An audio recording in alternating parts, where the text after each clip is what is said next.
Bonjour, on revient vers vous aujourd'hui avec une femme qui a dirigé des entreprises, qui a dirigé des salons professionnels et qui aujourd'hui dirige quelque chose qui marche du feu de Dieu. C'est un forum, alors pas un forum sur Internet comme vous en avez l'habitude, mais un forum dans la vie réelle. Elle est fondatrice, présidente du Women's Forum. On est avec Aude de Thuin. Bonjour. Bonjour.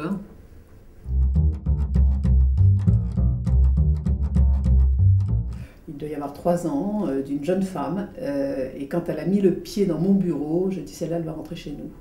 Elle était à l'angle de la porte, et elle est toujours là, et c'est quelqu'un de formidable, parce que sa personnalité dégageait quelque chose, et j'ai été fascinée par cette...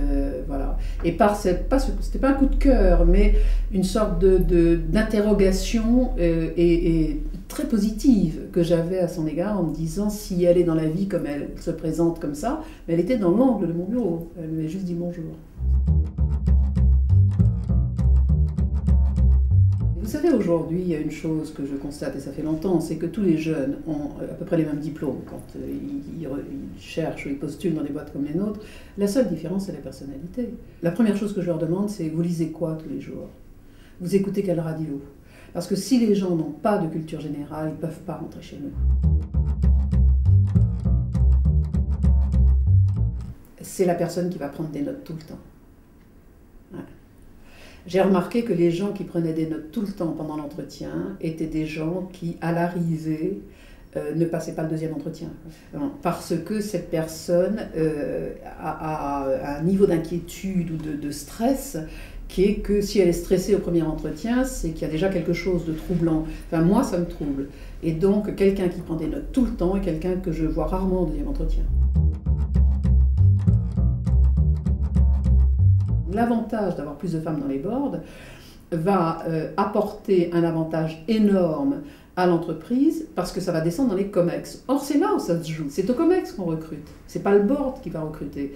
Donc, il faut espérer que le fait d'avoir plus de femmes en haut fasse que dans le COMEX, que ça descende et qu'à l'intérieur de l'entreprise, on cherche les talents. Tant que l'entreprise ne s'adapte pas à attirer ces jeunes femmes, les filles n'iront pas vers les jobs qu'on leur propose. Il faut quand même savoir une chose, c'est que plus une femme a d'enfants, plus elle est apte à avoir un poste important, parce qu'elle est capable de zapper, enfin, vous savez, de passer d'un sujet à un autre. Elles sont incroyables, ces jeunes femmes. Vous vous rendez compte aujourd'hui, le drame qu'on vit, elles ont fait plus d'études dans les écoles de commerce, les grandes écoles, elles sont à 54%. C'est-à-dire plus que les hommes. Et aujourd'hui, elles sont, 1, moins payées, et 2, elles arrêtent et elles vont devenir professeurs. C'est qu'elles ne veulent pas vivre comme leur mère, comme leurs propres parents, parce qu'elles n'aiment pas l'environnement dans lequel on est aujourd'hui, parce qu'elles n'aiment pas cette crise financière, économique, éthique, sociale, a des conséquences qui ne sont absolument pas analysées par l'entreprise. On continue. Juste avant la fermeture de Lehman Brothers, j'étais à Londres avec la vice-présidente de la Fed et on parlait de phénomène qui est que s'il y avait eu plus de femmes au poste de responsabilité dans le milieu bancaire, il n'y aurait pas eu la crise des subprimes et on n'aurait pas connu ce qu'on a connu. Tout simplement parce que les femmes ont une réaction au départ sociologique. Elles n'auraient pas accordé de crédit à des gens qui ne pouvaient pas rembourser. Ce qui me dérange, c'est que quand ce gouvernement, l'actuel gouvernement, s'est mis en place, il était totalement paritaire. Puis il y a eu un changement et il est resté 4 femmes à des ministères régaliens. Ça, c'est anormal. Parce que ça veut dire que c'est un effet d'annonce. Une fois de plus, c'est un effet d'annonce. Jamais eu autant de femmes dans les conseils de mairie. Parce que c'est là où le pouvoir est. Elles ne veulent pas être maires. Mais surtout pas. Une fois de plus, elles ne veulent pas de ce pouvoir-là. Mais elles veulent être conseiller municipal parce que là elles ont une influence. C'est là où on voit le pouvoir des femmes. Il n'est pas souvent dans le pouvoir comme ça, il est dans le pouvoir. Donc quand les politiques auront compris ça, eh bien ils mettront là aussi les femmes qu'il faut, parce qu'il faut faire un choix de femmes qui vont être inspirantes pour la jeune génération. C'est toujours le problème du rôle modèle, servir de modèle aux autres. Si on m'attaque, je pleure.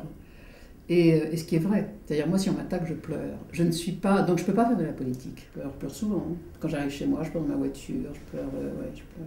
Parce que voilà, et puis je pleure de l'injustice aussi. Mais quand ça me touche, je pleure pas de l'injustice, de ce que je vais voir comme information à la télévision. Ça me révolte. Et là j'ai envie d'agir, surtout quand ça touche les femmes. Quel est le défaut que je n'ai pas j'en ai tellement. On me dit que j'en ai tellement que voilà.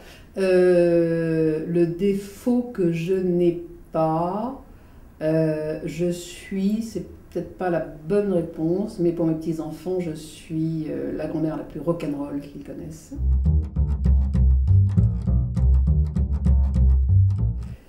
J'aurais adoré faire plus d'études, ce qui m'a culpabilisé beaucoup.